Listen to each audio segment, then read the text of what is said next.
And the reason we are doing donations for the Historic Society is it is very, very expensive to preserve history. And we have lots and lots and lots of folks in this county who donate their good stuff about their families or business stuff, but everything costs money to preserve and protect because of atmosphere. And so anything that's donated gets put into acid-free packaging. A photo album gets completely broken apart, and every single picture goes into an acid-free envelope, and that goes into an acid-free box, and one photo album can cost $100 to preserve.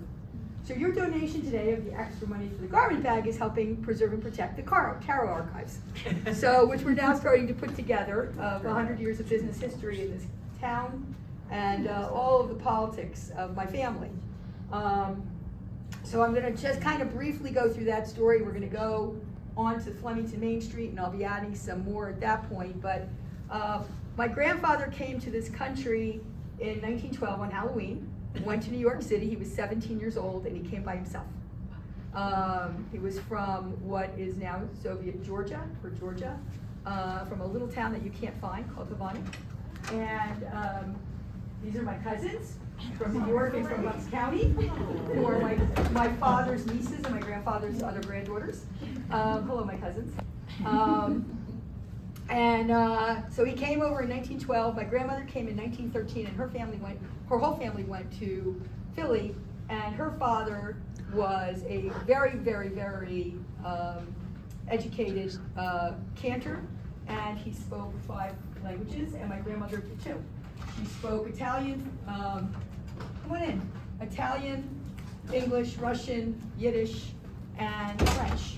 My grandfather spoke Yiddish when he came, that was it, and he read Yiddish. But he became a prolific reader of English and fiercely patriotic, and one of the reasons he came out here was because of the freedom of establishing his own business. So Grandpa came to New York in 1912, he got a job as an apprentice tailor to Madame Frances, who was like the equivalent of Manolo Blahnik, okay, in those days. She had clients like Mary Pickford as her clients. And Grandpa, my grandfather at 17 was quite adorable. He had these very big ears, and he was relatively short, and Madame Frances took a shine to him, hired him, taught him everything he knew, gave him eventually her most prestigious clients to make their clothes. He eventually left her and went to another very, very highly established house. These were in like 5th Avenue, 56th Street, that kind of area. And then when he had enough money saved up, in those days there were these guilds. You had the Baron von Rothschild, who was identifying places for farmers to come out, like Hunterdon. That was a little later. When my grandfather came out, there were guilds from your little ghetto, your little shtetl. So my grandfather, in New York City, there was a group called the Havanikers. And the Havanikers helped my grandfather identify in Hunterdon County that there was no tailors out here, and there were a few Jews out here. So Grandpa, I assume, took a train, because there were 4 trains running to New York every single day, 4 different lines. You could come and go real easily, and he liked what he saw. And at that point, he was already married to my grandmother. My father was already born. My dad was born in 1917. So Grandma and Grandpa got married in 16. Dad was born in 17. My aunt was born in 21. And they were living in the Bronx at that point, and Grandpa piled them all out here and brought them to Flemington. Rented 38 Main Street in Flemington, which is a Latino bodega right now. That was his first store. And then when he left, it was a rental. I don't know where he was living at the time. I'm assuming maybe he rented the apartment above it, not sure. But he was very industrious. My grandmother and he worked very long hours, and eventually he got a bank loan with credit.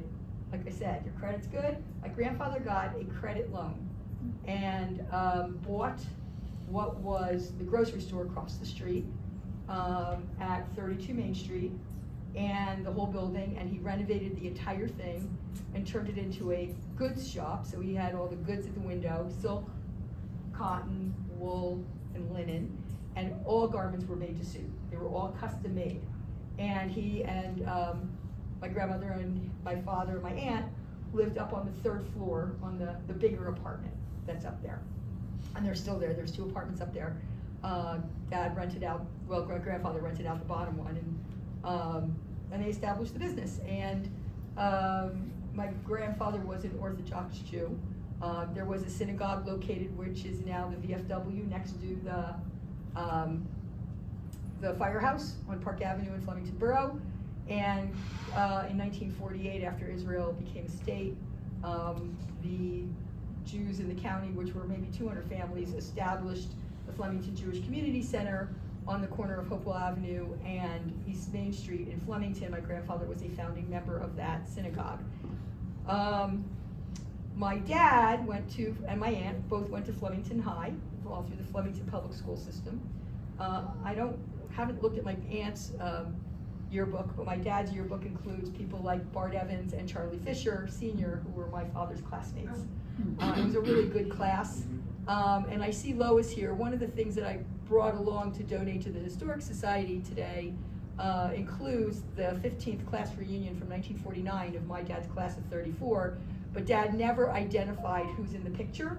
I knew all these people when they were much older than 1949, so the only person I recognize is like my dad and Bart Evans, because he was the chief of police, though I knew lots of my dad's friends, and Dad hosted reunions at the house when I was growing up.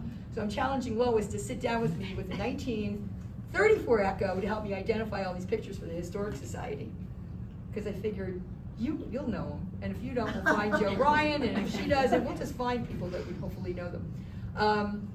Anyway, Grandpa established this business doing tailoring and then eventually steam pressing. He had the only steam presser in the county. He got the contract with the jail to press prisoner suits. So after trials, my grandfather would go to the jail, he'd pick up the suit and press it and bring it back in the morning. So during the Lindbergh trial, every single reporter knew my grandfather, because he was the guy coming in with the tape measure over his collar. That's him up there, for those of you who don't know, my dad below. And so at some point, this trial was supposed to last 3 days, and Walter Winchell and all these other big shots, that's all the clothes they bought, and they couldn't go back to New York to get more clothes. So they asked my grandfather if he could make a trip into New York and get more suits. And my dad was 17, and 17 in those days is a lot different than 17 in these days, right? So my dad hopped on a train and he went into New York and he picked up suits, and my father always liked clothes, and that really started the menswear business at Karrow's Menswear, was the Lindbergh trial. And so at that point they started selling suits, and my grandfather made an early decision to carry national brands and not garbage. So he immediately got the contract for Hartshafter, Marks, and Hickey Freeman and Florsheim shoes early, and that's what he was carrying, and people responded to that. All these businessmen who were taking the trains into New York every day, they started buying in Flemington because they were buying in New York because nobody carried that level of goods in this town. So anyway, so that's what really started it. And my father went to NYU briefly. He wanted business courses, and NYU agreed to allow him to create his own program, which back in the 30s they didn't generally do. But my dad was like, when it came to like math and accounting and finance, he was brilliant. So they allowed him to tailor his own program. He did not graduate, but he tailored his own program, which eventually became NYU's MBA program. So, and then Dad came back, and eventually he went off to World War II, and came back into the business, and my aunt kind of held down the fort in his absence. The rest, as they say, is history, right? So, but when my grandfather came here, 1923, to Flemington Borough, Flemington was a very different place, right? All dirt roads. People were still using horse and buggy as well as cars. So 1916 saw the first statewide bond issue to build real roads because cars were getting stuck in buggy ruts, right, and horse ruts in the mud. So it wasn't, it was 1916 that the state recognized that we needed to put in some hard service roads. Flemington did not have any. And the interesting thing about Flemington, if you stand and you look east in Flemington, if you look through one of the alleyways or one of the buildings that are currently missing before it gets rebuilt, you will see that it goes downhill, right? So Flemington is built on, the Main Street is built on a hill. And so one of the oddities that you see in early photos on Flemington is that there are steps going up to Higgins and going up to Greens, and there are staircases that are no longer there. But if you look at the 1934 photos of the Lindbergh kidnapping case, there's a step missing. And then 2 years later, the step appears. So in 1936, very quickly, Flemington Borough surveyed and graded Main Street to be even instead of doing this. Because that's what, that's what it was, which is why you had steps. And all of a sudden, all the pictures show steps missing. I just think it's a really cool phenomenon, and people miss it. They miss seeing that part of history with how these buildings changed because they straightened out a road. So, so there was a number of businesses. It was very much a 19th century town in 1923, and there's a tremendous amount of rapid change in the 40s, which is very interesting, and it makes you think, as we see Flemington right now going through rapid change again, right? And how uncomfortable were everybody in 1940 seeing this rapid change, compared to how uncomfortable old timers like me are, and not even old timers, people who moved into Flemington 10 years ago for the charm are uncomfortable, right? So it's a really interesting, question of when does progress become progress, and when is history salvageable, right? What is worth saving? So we're just going to kind of go through this, through my, no, I'm good. No, you enjoy it. I just have to make sure I'm going the right way. All right, so even though I'm talking about downtown Flemington, I cannot talk about Flemington without saying the words cheesecake. So we all miss it. I just wanted to put it in there to set the tone of what Flemington was like. And, interesting, the Circle Diner didn't open until 1955, way after we're going to start really talking.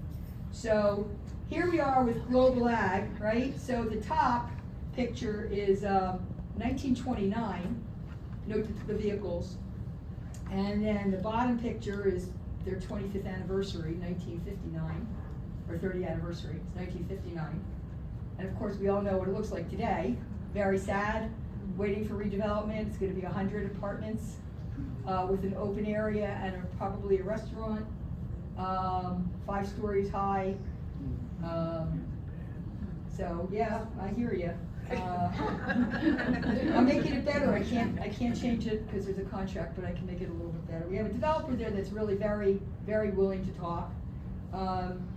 So that's so we're going to start. We're starting from south, right? We're going to start from North Main Street, working our way up to the circle.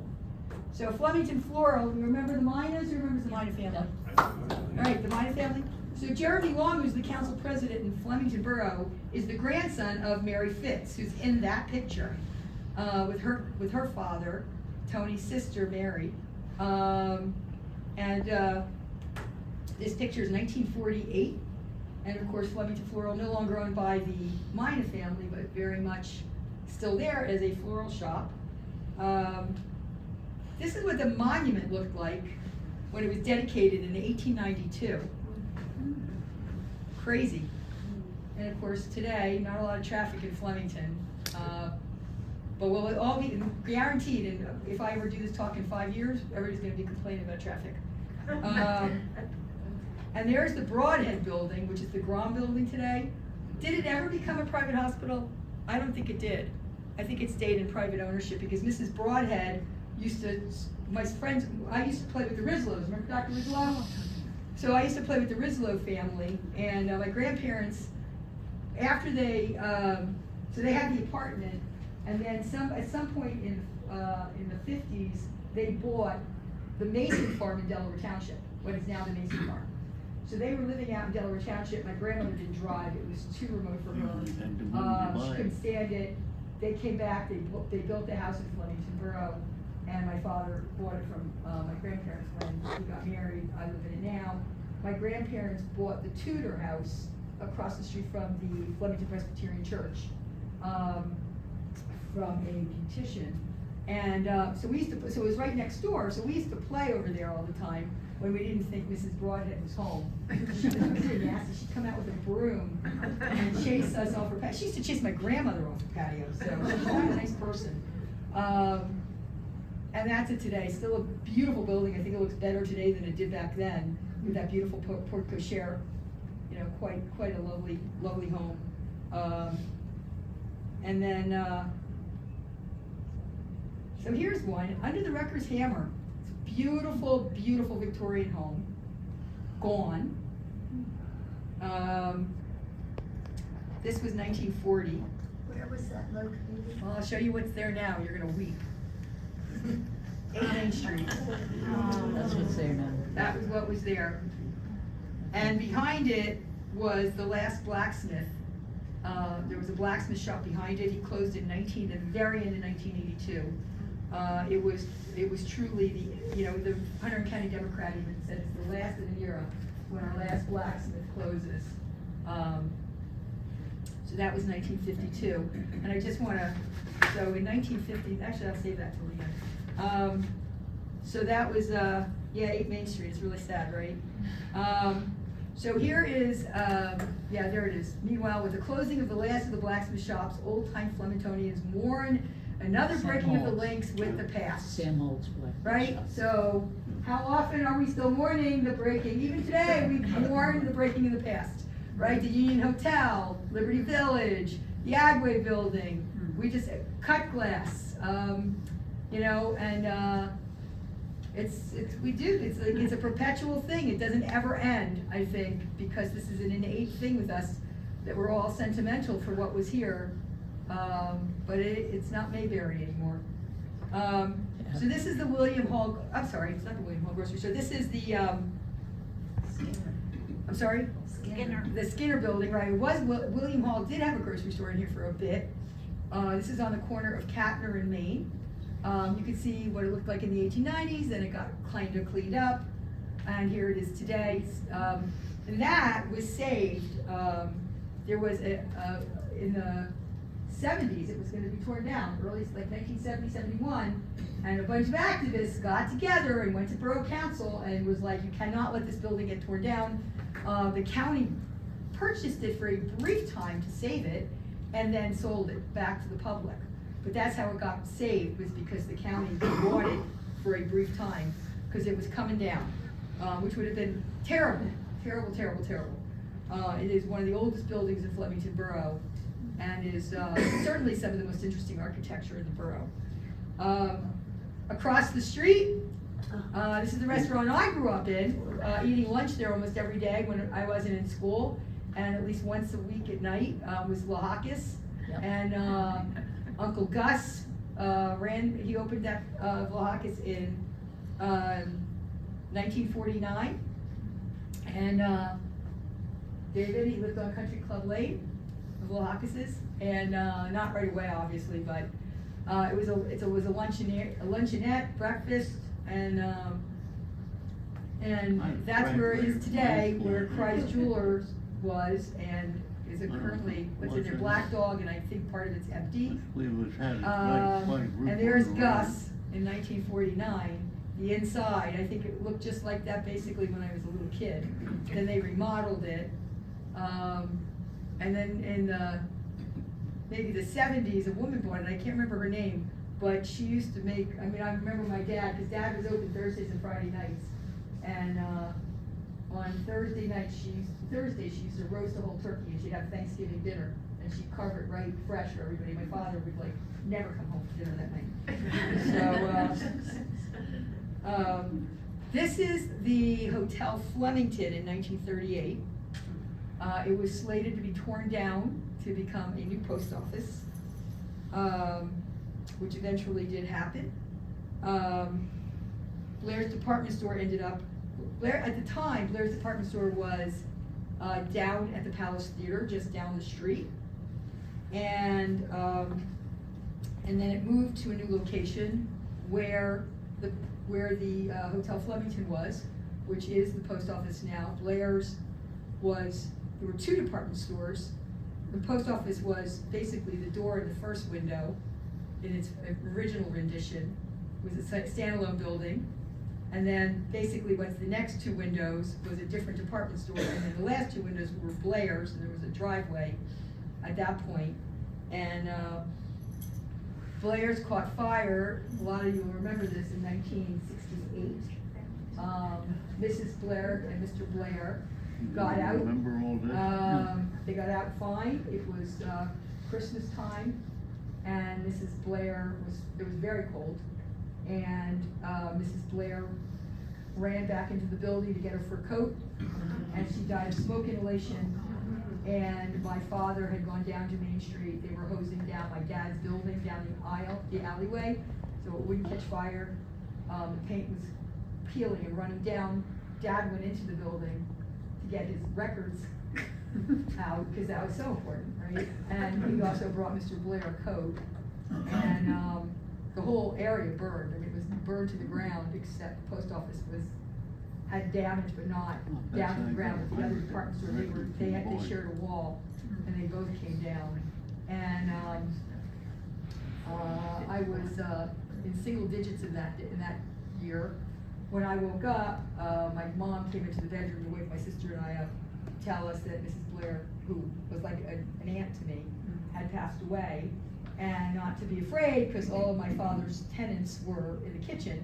My grandfather had started sponsoring families from Columbia to come, and that he would apprentice and teach to tailor.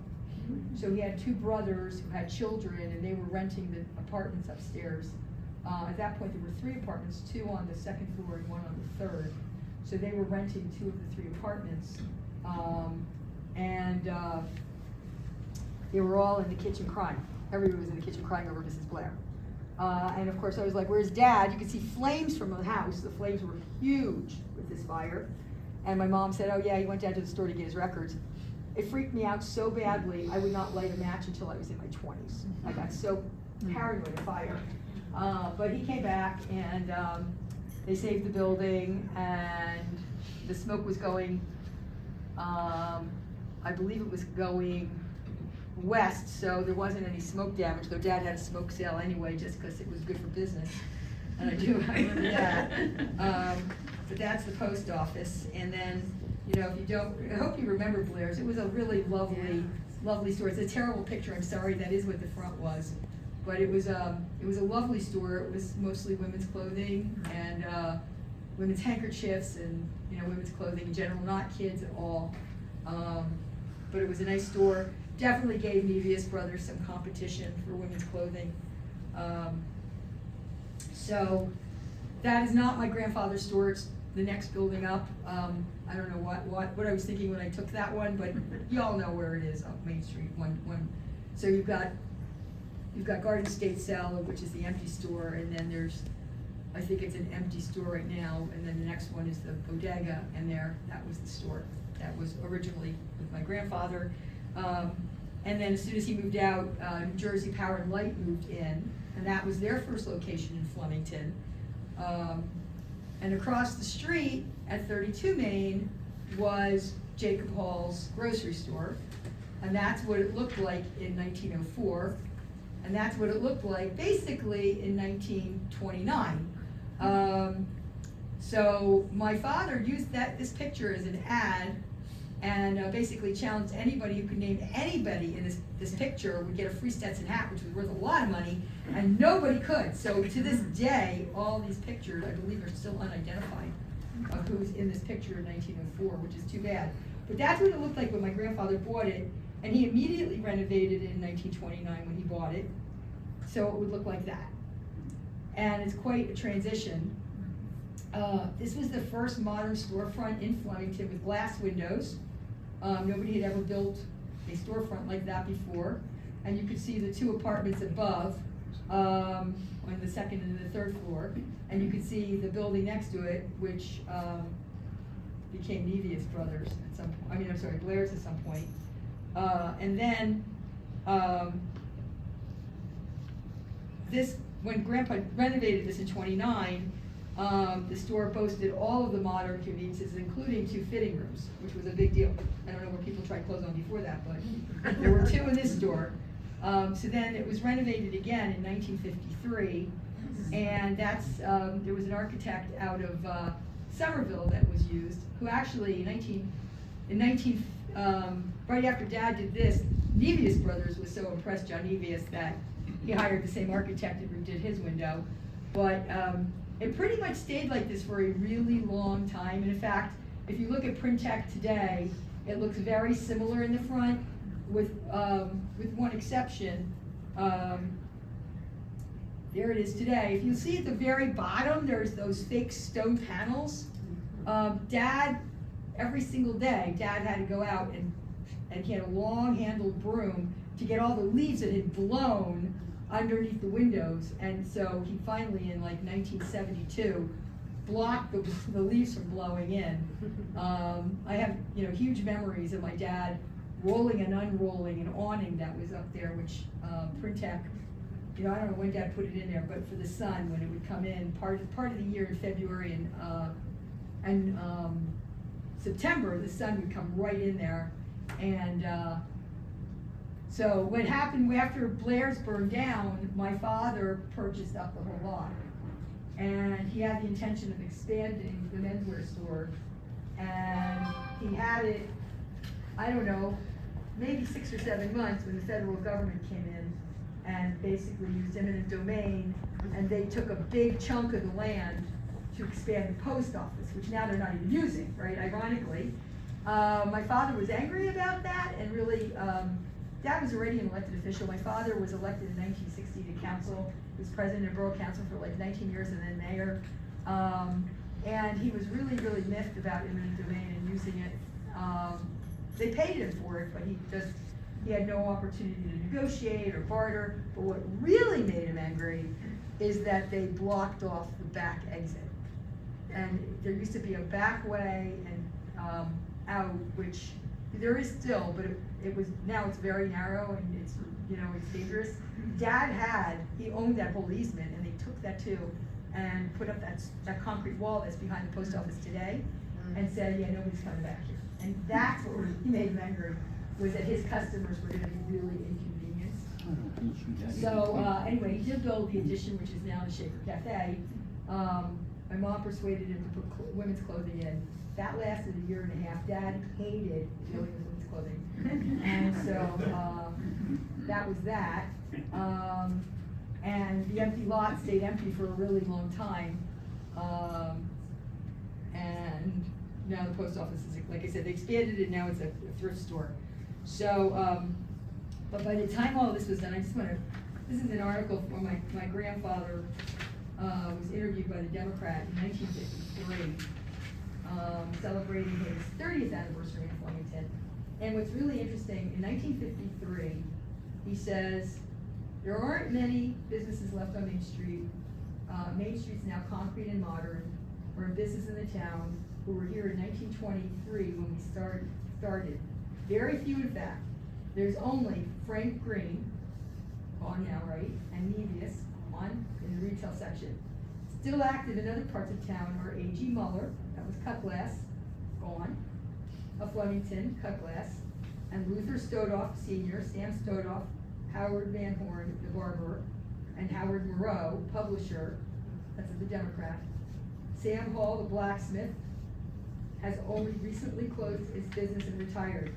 Ned Sutphin is still active in Flemington National Bank. Joe Skinner started soon after I came to town in the back of the building we first occupied. I don't think of any other active as proprietors in business who are still holding forth. And of all those businesses my dad mentioned, Stodoff is still open. He didn't mention Higgins because Higgins wasn't Higgins in 1923, but Higgins is still open but not occupied by Higginses. Every other business is gone. When did we start mourning their losses, right? We mourn the losses of our history, and it's, but you don't even know what you lost until you read something like that and you go, oh yeah, I remember that business, I remember that name. I mean, how much do we really mourn the Hunterdon County Democrat, even though they're still publishing, right? Really mourn the loss of the Democrat. All right, moving on. So, Oh, Bar's Bakery, later replaced, Bar's Bakery opened in 1940, and in 1959 it was purchased by the Garrigs, who had a bakery in Jersey City.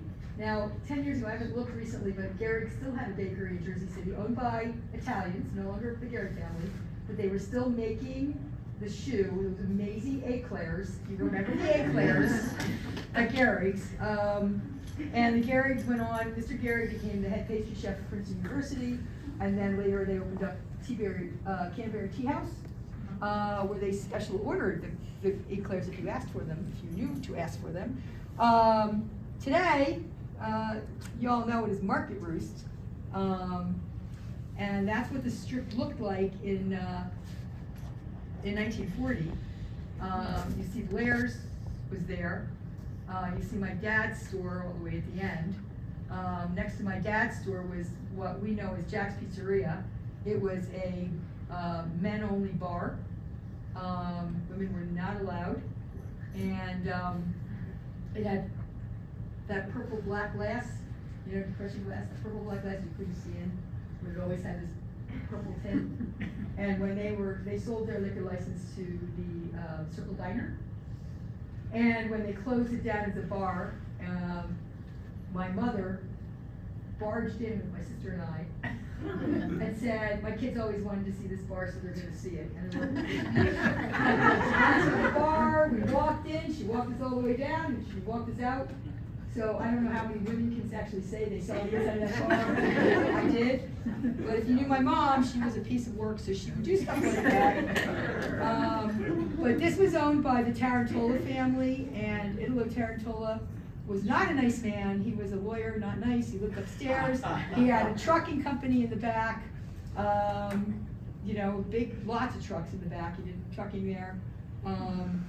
And he had this, so, you know, here's like 1963, my father was president of Borough Council and got the USDA to provide to Flemington Borough an outright grant, no payback, to redo the entire sewer system in Flemington.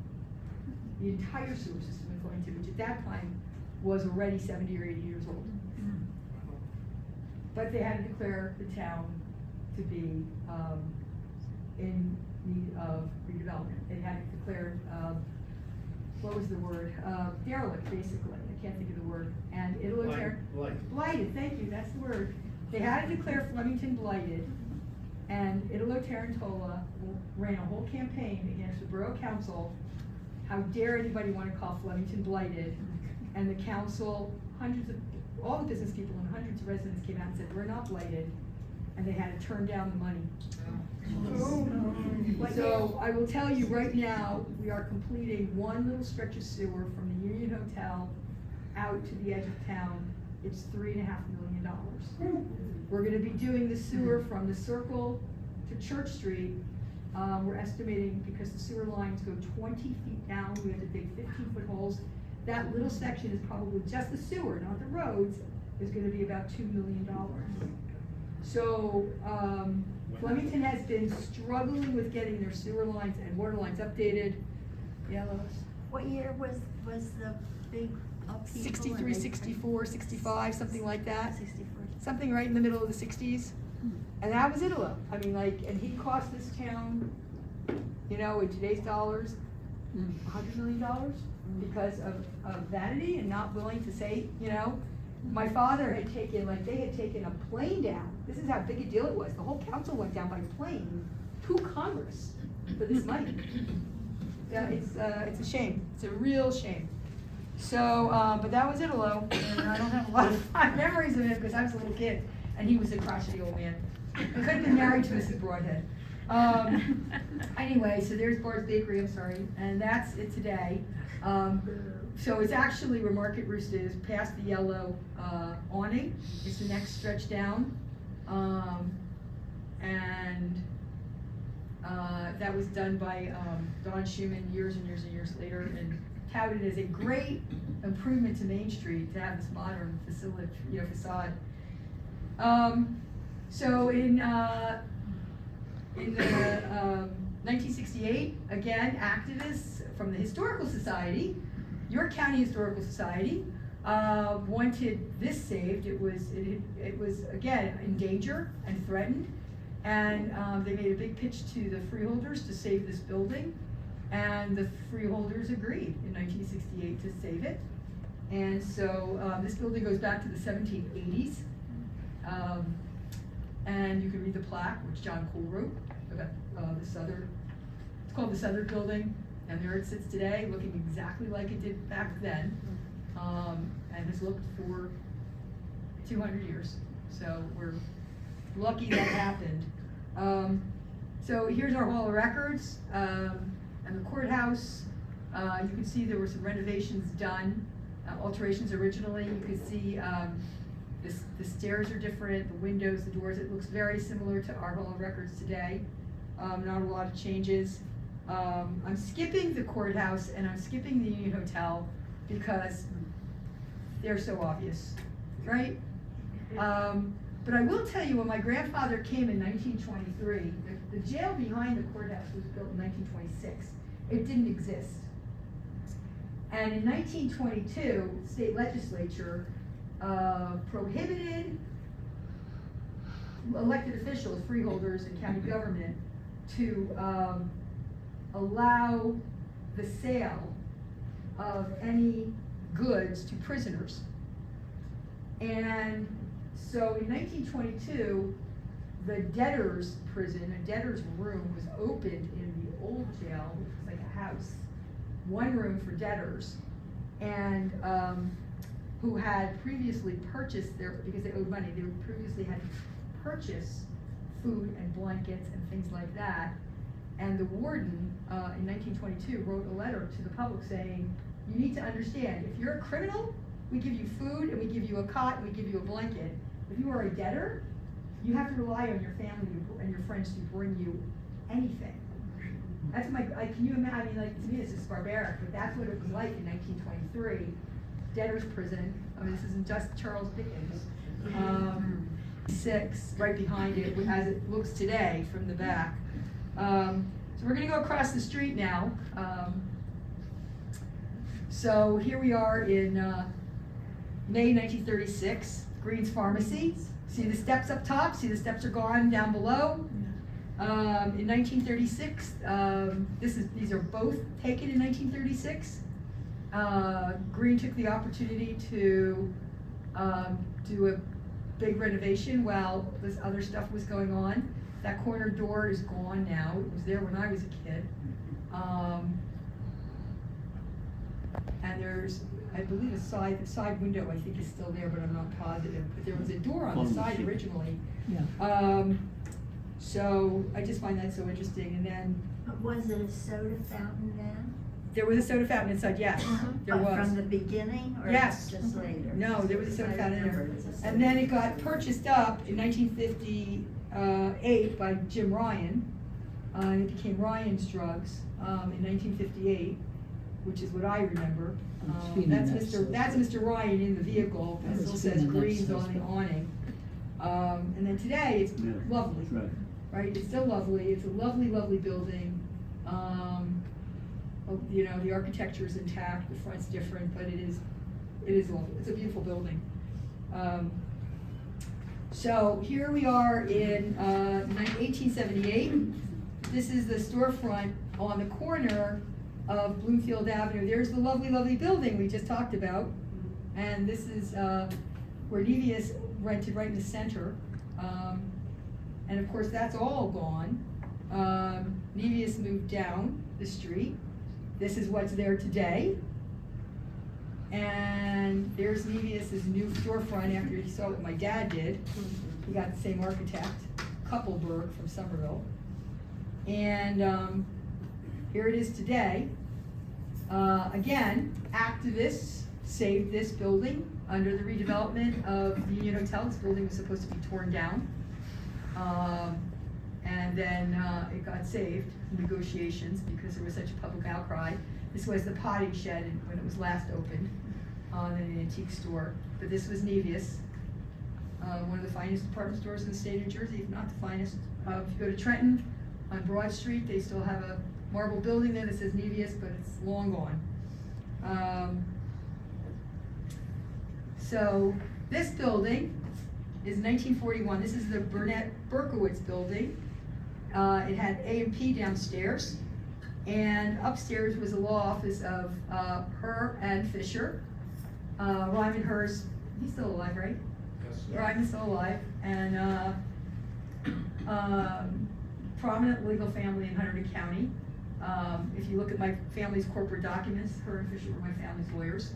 And Lloyd Fisher was one of the defense attorneys for Houtman. And, you know, people who knew Lloyd to their dying days, including my dad, said, if Houtman had only been defended by Lloyd Fisher, the worst case would have been he would have gotten life, or he would have gotten off. Yep. Because he was that good a lawyer and he knew Yeah. everybody. Yeah. This building originally had a third floor. The third floor was removed. It also had one of those beautiful eyebrow arches on top, but it was taken down because it wasn't safe. think That the was drugstore, removed in 1941, so that's the 40s. It's like, there was a lot of change in Flemington in the 40s. So that was taken down then. A&P was downstairs. And then this is what's there today, which is nothing. Unfortunately, the activists that saved the potting shed couldn't save that building. And there's nothing there. That building was slated for demolition. They were doing pre-demolition, and it collapsed onto Main Street, onto moving traffic in 2022. And now it will be eventually apartments and hotel. Right now it's empty. And then a little further down the street, this is the Hunterdon National Bank building, which I'm showing you because the Hunterdon National Bank, if you look at the top, is the building all the way to the left. And then you've got these two fabulous 19th century structures. The bank owned that whole area, and they converted, well, they took them both down. And for future growth of the bank, they added the long white building, which is where the Flemington Borough Police are today, and made the other building a parking lot, which is still a parking lot, and it still looks the same, but it won't for long. The white building is slated for demolition probably early next year, if we ever get the police out of there. The police building, which my predecessor said was gonna cost $1.5 million to renovate, is more like $3 to $4 million to renovate. So we're struggling with funding renovations. This is where I got all my clothing, except for Happy Suanna, out in Railroad Township on Route 202. We all went to arcades, and you know, I don't remember them having men's and ladies. I just remember the children's section getting like kids there every year for school. Or PF Flyers. I take it back. PF Flyers. They were the cool shoes. And today it is Barclays. That building is well and intact and rented. And that's where Arcades was my entire childhood. And then here's Acme's announcement. They were opening in Did a lot of shopping 1941. there. And 2 or 3 things. that house below was a beautiful Victorian owned by Dr. Frankel, who his family sold it. They demolished it, right? Cry, 1941. Again, another one, 1941. Tore it down and built Acme. There's progress for you. That was the first real store in Flemington, not like little grocery. Today it looks like that. It became Casa, and then it became Red Vanilla, and now I don't know if it's open or closed. Every once in a while, Red Vanilla decides to try again, and they open and then they close. I can't keep it straight when they're open or closed. They did recently paint it. A lot of people got upset that they painted it gray. I don't know. In 1958, ShopRite, Acme moved out. ShopRite moved in. There's Joe Colilillo, Sr., Joey's father, if any of you remember him. And that's the current mayor and his wife wearing fur. Oh my God, I can't even imagine the outcry if I did that today.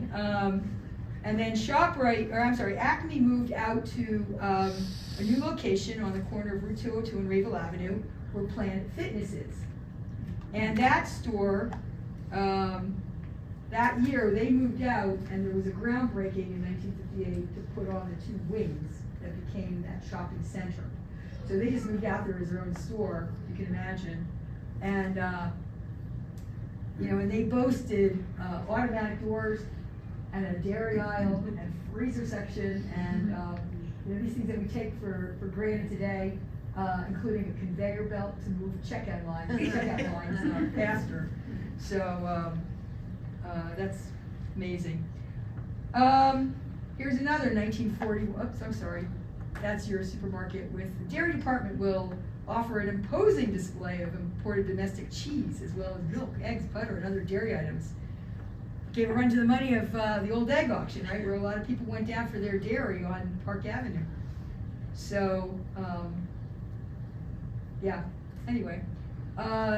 This beautiful Victorian home also came down in 1941. So this is the Thomas House, and the Judge Chesterton is something Sickle, I think, but gorgeous house taken down in 1941. Anybody want to guess what's there? I'll give you the address, 97 Main Street. It's a parking lot. Nothing was ever built there. It was supposed to be another grocery store. Nothing was ever built there. It's now county owned. Mikasa is on the right? That the Mikasa Red Vanilla building is right on the right. That's the Hawk Mansion, Hawk House to the left, and the parking lot, which is where that house stood. Very sad. And the I Hawk- brought, what? I just wanted to say, are you gonna talk about the Hawk Mansion was saved by activists? No, I wasn't gonna talk about the Hawk Mansion that was saved by activists, but I will say that the Hawk House, John Hawk went to high school with my dad, Mary Hawk, they retired to Florida. I saw Mrs. Hawk as late as, visited her, the PGA, what is it called, 55 and over community, probably in the early Charles 2000s. Kirby. I saw her and Yep. she was He was doing in the great. bank, Yep. The Hawk House is beautiful on the inside, but it had amazing elements on the inside. Stained glass windows, beautiful cupola, carvings, the staircase was magnificent, all carved wood, hardwoods.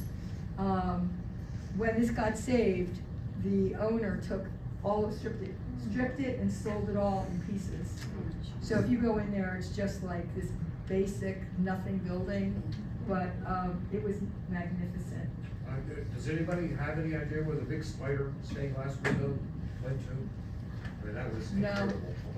It was gorgeous. It was gorgeous. That house was something, and it looked like that.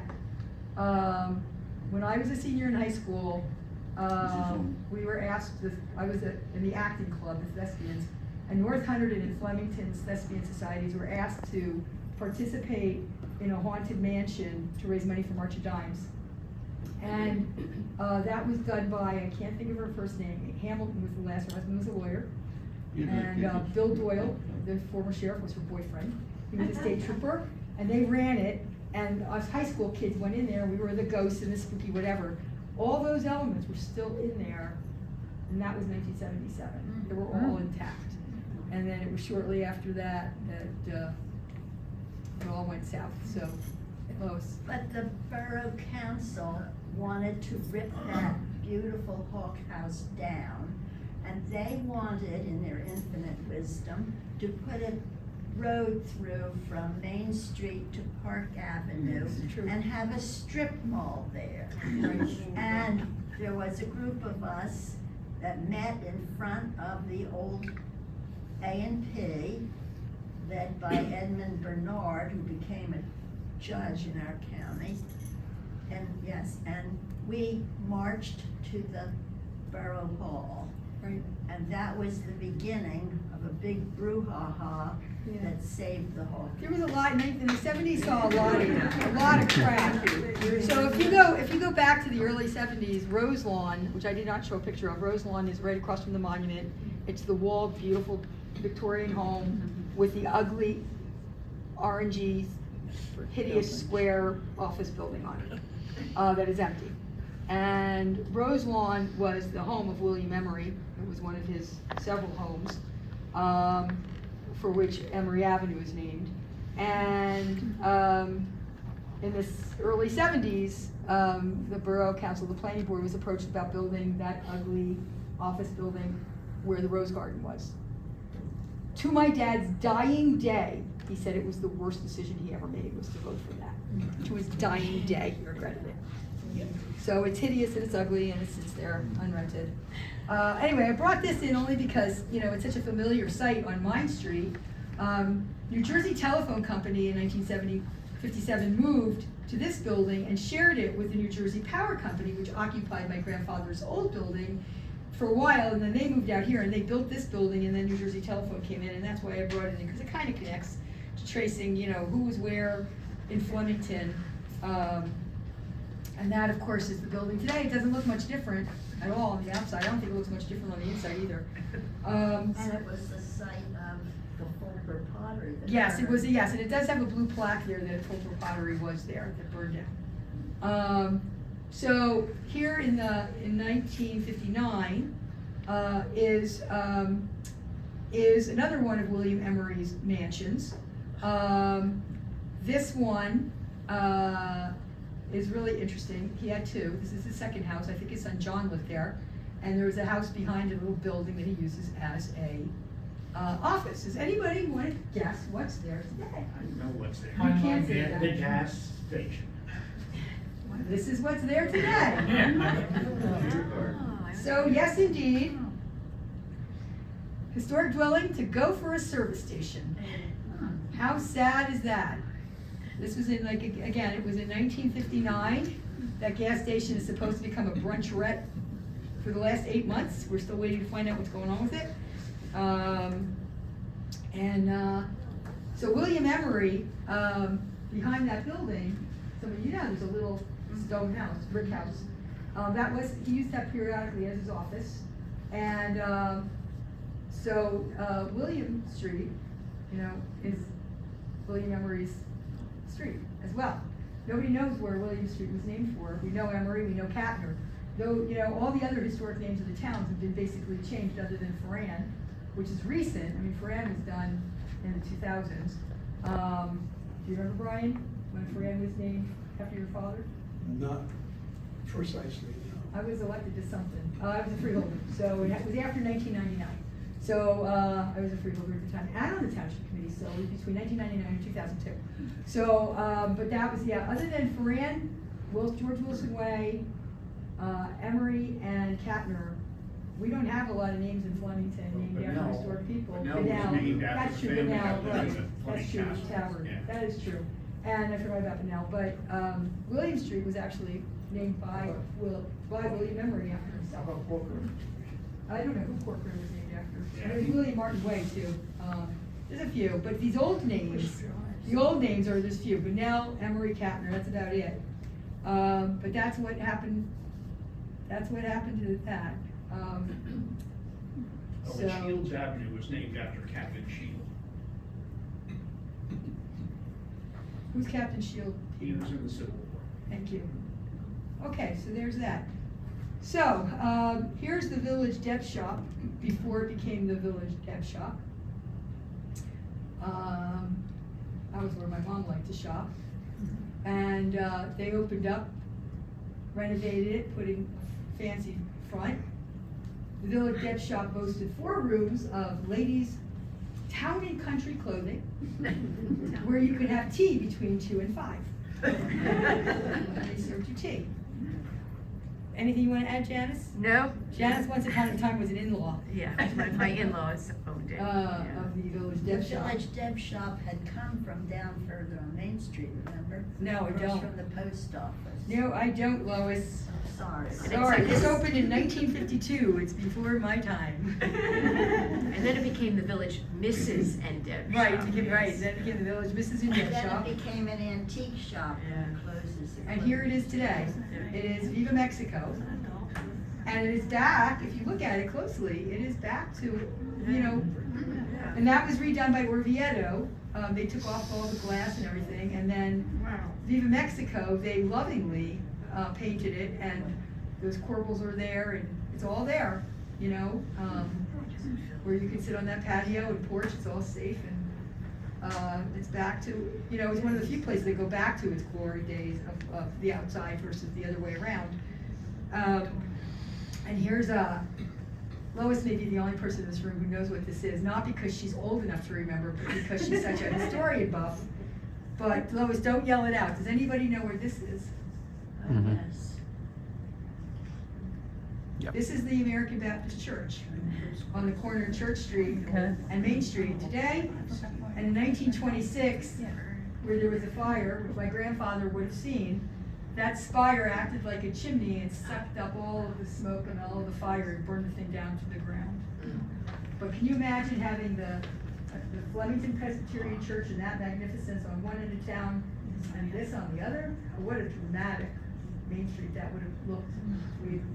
My grandfather saw it, my dad did not. He would have not, well, he would have, but you know, he never talked about it, so I can't believe that he even remembered it. And that's the end. So, Could I make a comment about the Baptist church? yes, please, Lois. The Baptist church is there in a different format there, but I would bring to your attention that in the cemetery, it's the oldest church, In Flemington. not in the format that it's there, but it is the oldest church, and it's on that same corner. And in the back is an old park cemetery, and there is an American Revolution soldier buried there. Lots of them. Yes, but this man, Jacob Francis, was a free black man who served in the American Revolution and lived in a house on that corner and was a member of the Flemington Baptist Church. And you can go there and go in the driveway behind the church, and on the right-hand side, you will find Jacob and Mary Francis's graves. It's really quite a interesting thing because, as you know, in the American Revolution, there weren't very many free black people. And we had one who chose to serve in the Revolution, and he's buried there behind the Baptist. He also donated the land the church is on. Yes, he did, yes. So I just, you know, some of these stuff that I brought today that I am leaving behind with the Historical Society, not my pictures, but, you know, old Zippo lighter with Karrow on it. 1950s, Dad was using Mimeo paper, you know, the blue stuff that got all in your hands. You know, much later he started buying pads that had the paper right between the pages. You can see the blue paper on some of them. I'm sorry, he had to move it, but it's in here somewhere. There it is. There's a blast from your past, right? Dad closed the store down in the 80s and then reopened it as Karrow DQM, Discount Quality Men's Store, with his partner Bill Camp. And when they closed in 1996, and Dad just missed it all, and Bill was too young to retire, so Dad agreed to do it. But after they closed in 1996, Dad so missed his customers that he continued to do custom-made shirts. And so he did those. So this pad is like, he had to cross off the 19 and make it 2000. And he was having his customers come to the house. He was measuring them, giving them selections of fabrics, and yeah, I have all that stuff. But this was the pad he was using until he stopped doing it. So there's a few customers in there with their shirt orders, but it was a different look. You know, back he got fancy from this in the 50s. You know, I guess they were making some money. And then, if any of you remember the Karrow's logo, this is, you know, in the back of every coat, jacket, sweat, whatever. Dad invented the slogan, the logo. We called him Mr. Strawman when I was growing up, but Dad made the Strawman He had the straw bale with a bow tie and a top hat, and Dad said it represented Town and Country. And that's what, so his logo was Town and Country, and the straw man was the logo of the store for decades and decades and decades. And Dad was a founder, director of Town and Country Bank, and that's where it got its name from, was from my father's logo, Town and Country, Mr. Strawman. Dad then became, when they got purchased up by Summit Bank, Dad was a director of Summit Bank for a while. And then these are the old, Hunterdon County Democrat presses with a reverse, you can't figure out which side is which, but this Mr. Strawman's on every one of those. And an old ad from, postcard from when Dad he had two stores, Somerville, which Bill Camp managed for my dad. Bill was a partner with my father in Somerville, and then Dad managed Flemington. He was actually gonna open up a third store in Hackettstown, and he got cold feet, and then Hackettstown went really downhill for a bit. And then I also brought to leave with the County Historical Society the corporate records of the family business that starts, I believe, in the 60s, and it still has the corporate seal inside of it. So there's that. So anyway, we are offering for, we're asking you for that $5 donation. If you give us $7, you get one of the Karrow garment bags, which are as good as they were back in the day. Lois, you have a question? Oh, no, I don't have a question. I want to pay a tribute to the Karrow family. Oh, don't do that. I do, I must, because it was an extraordinary experience to go to shop at the Karrow store.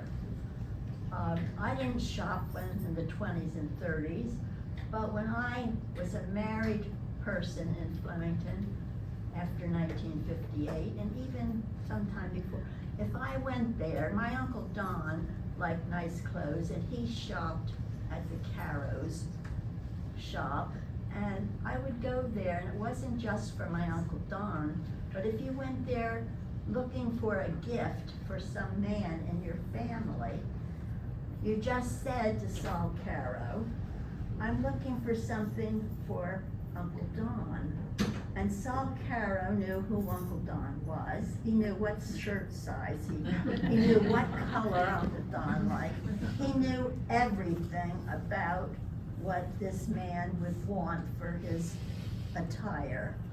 And it was a real joy to go to Karrow's menswear to buy things. They gave service above and beyond. And that is so true. Dad knew everybody's measurements. If they were a customer, it was scary, his memory. Mm-hmm. And he would say things that people didn't want to hear. And I'm going to embarrass you, Brian, because I remember one time your dad coming in, and you didn't know Moose Ferran. You didn't know Moose Ferran. He was an imposing, important, he was the president of the state senate. And he was, I was a little kid, he was imposing. And I remember one time he walked in and my dad just looked at him and said, Moose, you're getting fat. And he knew, he didn't even he knew that his measurements had changed. And my mother would die, and it was my dad was the only person in town who could say something like that to Walter Ferran, because he was his haberdasher. And it's very true. And he ran it was an amazing business. It did well by myself and my sister and my family. And back in the day, you could have stores like that. Dad, he had lots of jokes, about how not Cary Grant, who was in Gone with the Wind? Clark Gable. Clark Gable, how Clark Gable destroyed the undershirt business when he took his shirt off, and it happened one night, and he wasn't wearing an undershirt, and sales of undershirts plummeted. He cursed John F. Kennedy, who got inaugurated without wearing a hat because it destroyed the hat market.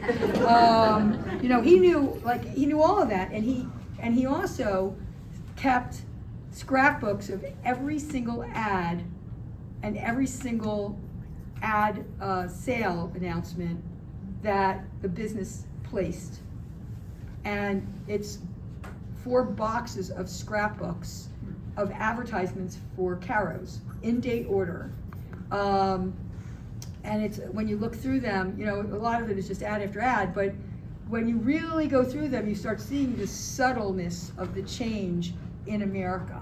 So during World War II, uniforms were made out of wool, and the ads slowly, you could see cuffs were disappearing, hems of men's jackets got shorter, lapels got narrow, because they were saving every scrap of wool they could for uniforms.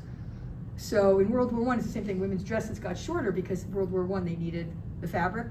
But in France and England, so they, of course, France set the trend for everybody. But in the United States, World War II, it was World War II that changed fashion for men with lapels and cuffs and the hemlines have never returned.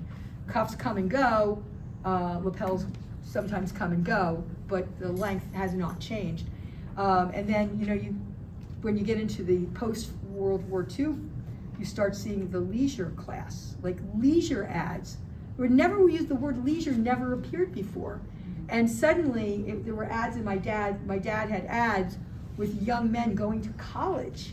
But this is the, polo shirts and slacks and the leisure clothing of the 70s, or of the 40s and the 50s, because suddenly people were coming back from World War II and they were getting these jobs, and it was creating a whole different dynamic in wardrobe, and especially with the ability for everybody to go to college. It's very, very different. And you see this subtleness in how the advertising changed.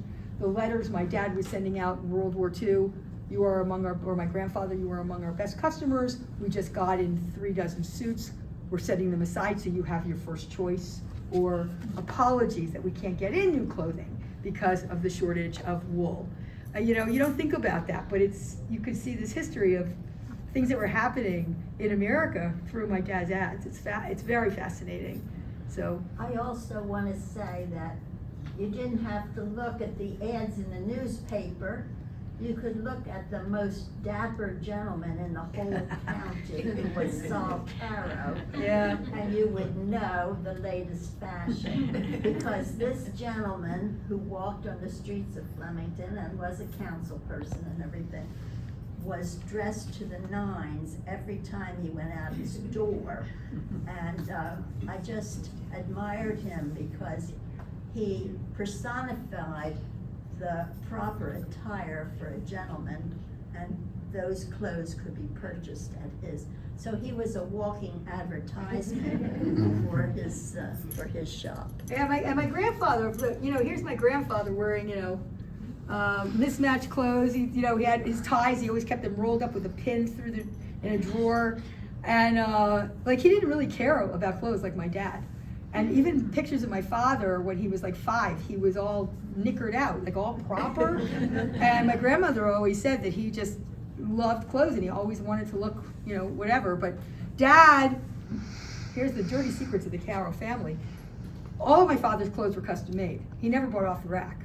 And down in Maryland at Hickey Freeman's headquarters, they had a mold of my dad's body, and Dad would go down by helicopter and pick out fabrics, and he'd have all of his suits custom made, and all the jacket liners were picked out. They were bold, there were reds and there were greens with polka dots, and Dad's liners were magnificent and very, not Flemington, but he looked great. And so he would go down there and he'd have and his buttonholes were all real buttonholes.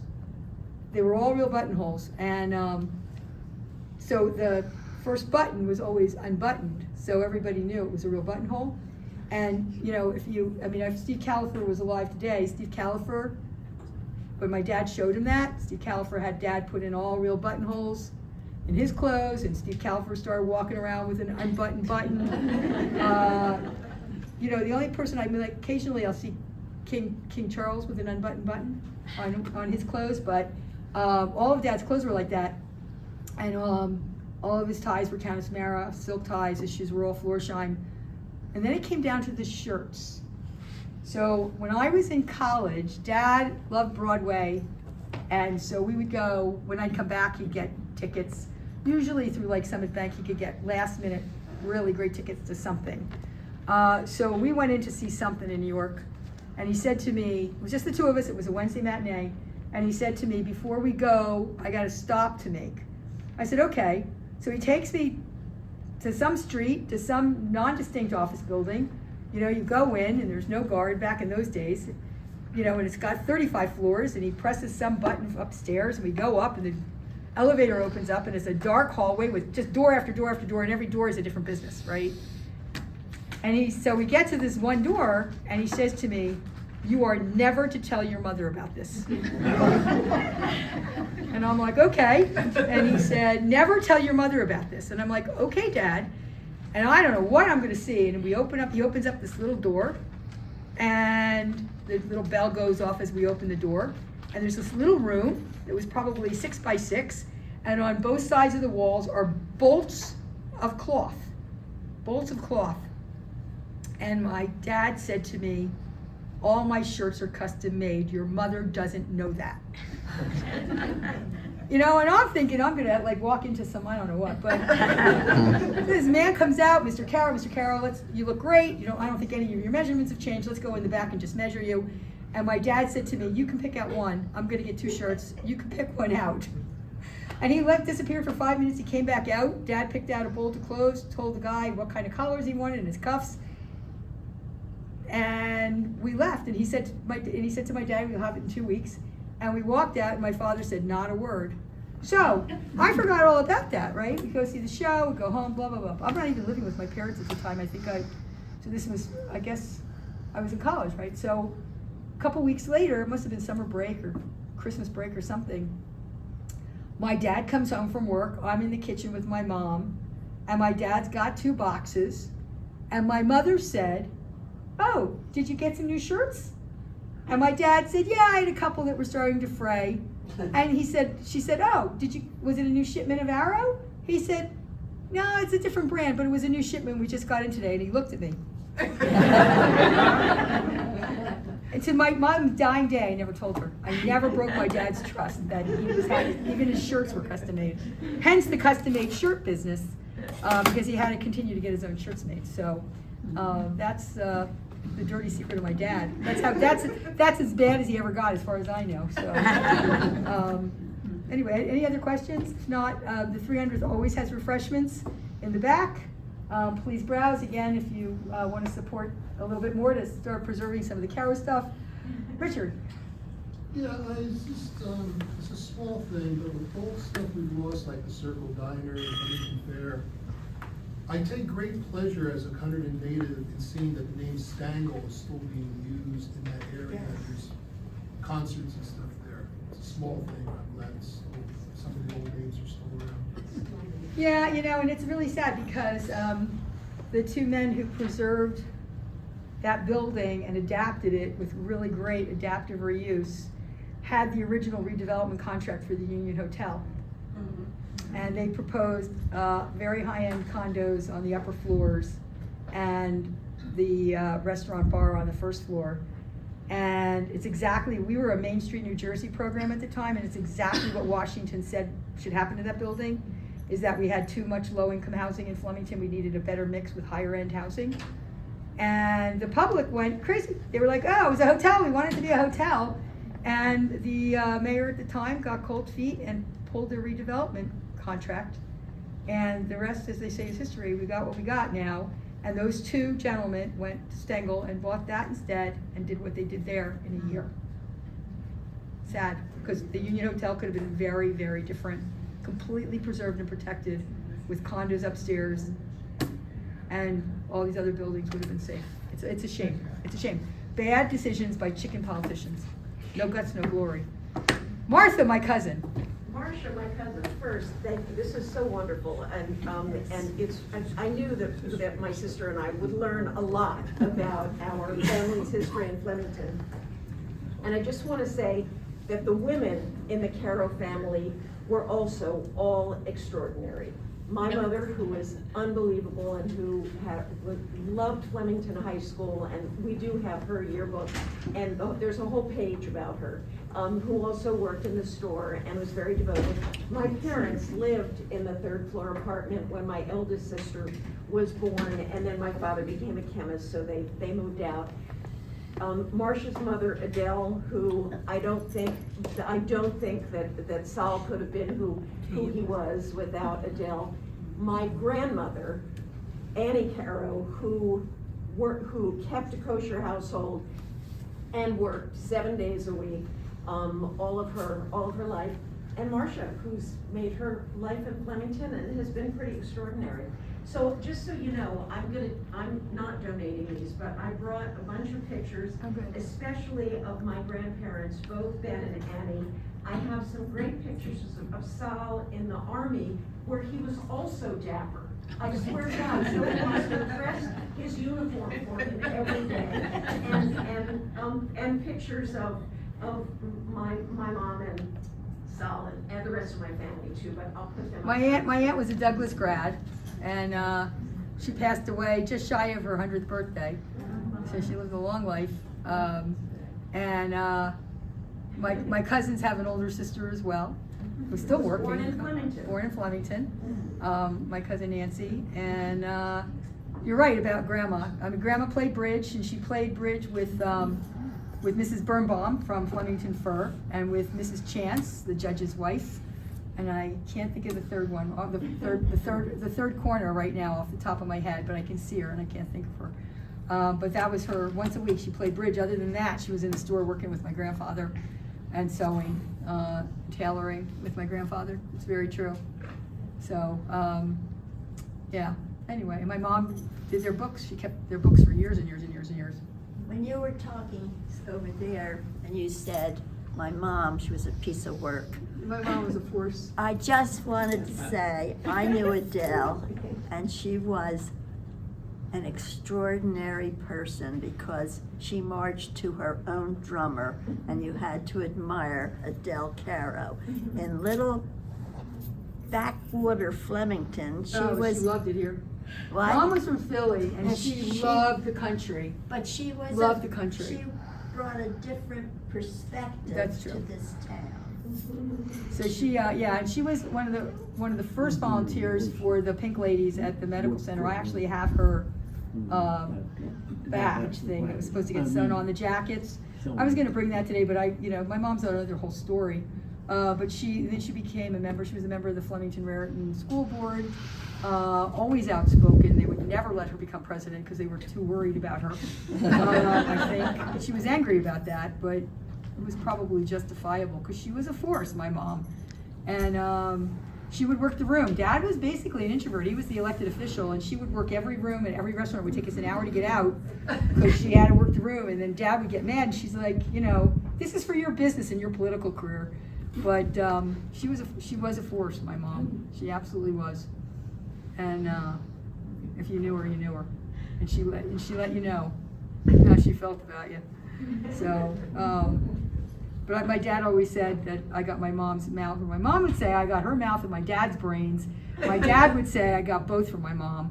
So they were a good team. They were both Scorpios, which they were good. They were a good team. My parents. They kept each other straight.